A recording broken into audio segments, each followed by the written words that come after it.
Guys আসসালামু আলাইকুম। আমাদের এলাকায় একটি ছেলে আছে, যে ছেলের নাম আবির। একটি শালিক পাখি সে পোষ বানাইছে। চলুন দেখে আসি শালিক পাখি কীভাবে পোষ বানাইছে। আসুন দেখে আসি। হাই গাইস, আসসালামু আলাইকুম। তো এটাই হচ্ছে আমার সেই শালিক পাখি, যারা এতক্ষণ ধরে আপনাদেরকে বলছিল যে আমার একটা শালিক পাখি আছে। এটাই সেই শালিক পাখি, এটা আমার পোষ মানানো।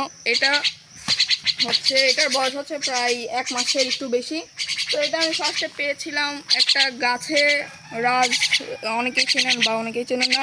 ও হচ্ছে একটা গাছে জাম পাত্রটা ছিল, তো সেখানে ঝাঁকি দেওয়ার ফলে 2টা বাচ্চা পড়ে গিয়েছিল। একটা ও নিয়েছে, তো একটা আমি নিয়েছি। তো আমারটা এই যে পোষ মেনেছে, দেখুন এখন ডাকলে চলে আসা দেখতে পেয়েছেন গাইস। তো আমারটা কেমন পোষ মানা হয়েছে প্লিজ বলবেন। তো এটা আমি ছোট থেকে খাওয়াইছি হচ্ছে ফিড, ব্রয়লার ফিড যেটা, ওটা খাওয়াই বড় করছি। প্লাস মাঝে মধ্যে একটু পোকামাকড়ও খাওয়াইছি। তো এর ফলে বড় হয়ে গেছে। তো আমি পাইছিলাম একদম ছোট, পালকও ওঠেনি। তো এখন দেখুন কত বড় হয়ে গেছে।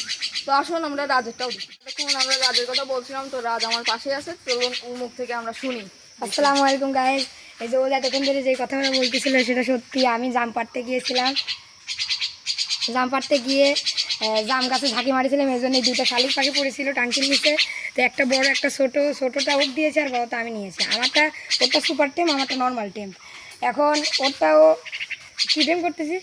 এটা আমি হচ্ছে ডাকলেই চলে আসে বা আমার কথা শোনে। আর আমারটাকে আমি কথা শেখাবো। আমারটাকে আমি ওই যে কি ব্রয়লার ফিড, তারপর পোকামাকড় খাওয়াই, আর ও ব্রয়লার ফিড পোকামাকড় খাওয়ায়।